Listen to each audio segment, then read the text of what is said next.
هذه إحدى سلع الإسماك التي تباع هذه الأيام في الأسواق، وهي عبارة عن شحنة كانت للتصدير إلى الخارج، وهي تابعة لشركات أبناء الأحمر التي تصدر إلى الخارج وتباع بأرخص الأثمان إلى الدول الخارجية، تباع بما يقارب $1، وهي من ثروات الجنوب التي تبدد وتباع بأرخص الأثمان برخص التراب، بينما أبناء الجنوب لا يجدون ما يسدوا به رمقهم.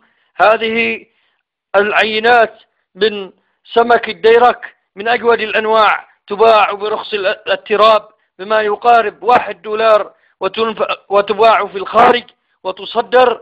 عادت هذه الشحنة بعد أن أبى الشاويش التوقيع على تصديرها بعد خلافاتهم مع رئيس الاحتلال أولاد الأحمر الذين جاءوا اليوم باسم التغيير وأنهم رواد التغيير ومحاربة الفساد، بينما هم رواد الفساد مثلهم مثل الرئيس اليمني رئيس الاحتلال علي عبد الله صالح. ها هم يأتون اليوم ليقولوا لنا أنهم المحاربون للفساد، وحالهم كقول القائل: برز الثعلب يوما في ثياب الواعظين ومشى في الخير يهدي للناس ويسب الماكرين، ونادى في الناس أن ازهدوا في العيش فيا حياة الزاهدين، واطلبوا الديك يؤذن في صلاة الصبح فينا، فأتى الديك رسولا من إمام الناسكين وعرض عليه الأمر وظن أن يلينا. نبئ الثعلب عني يا ظل المرسلين، نبئ الثعلب عني عن جدود السابقين، عن ذوي التيجان ممن قد دخل البطن اللعين، مخطئ من ظن يوما أن للثعلب دينا.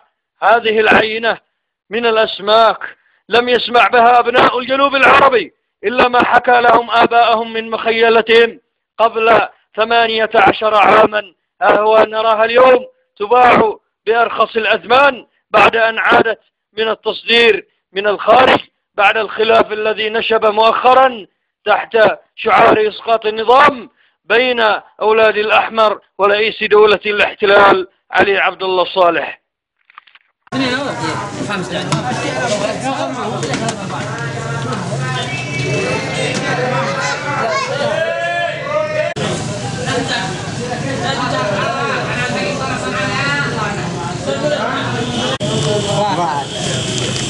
واحد بخمس، وين اللخم؟ لخم هذا لخم ولا ممنوع؟ هذا ثمان. وين اللخم؟ لخم 250.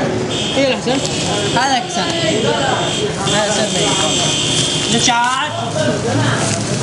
ديرك؟ ديرك بكم كيلو؟ بكم كيلو؟ بس هذا ديرك ثاني، ديرك ثاني. حق الخليج. ديرك وديرك واحد وديرك ثاني، سهل لا؟ تفهمين. سهل لا؟ عيب كذا. ديرك واحد، ديرك ثاني. حبتين.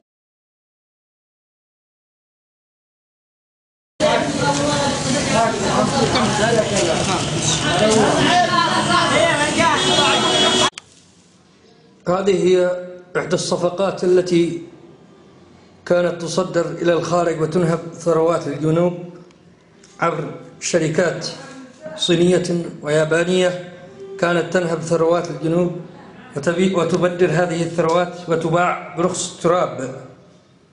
هذه إحدى الصفقات التي منعت من التصدير إلى الخارج، كانت تباع بسعر بخس التابعة لأولاد الأحمر بعد اختلافهم مع الطاغية علي عبد الله صالح رئيس الاحتلال اليمني، وذلك بعد دعواهم بإسقاط النظام. هذا هو بالأحمر.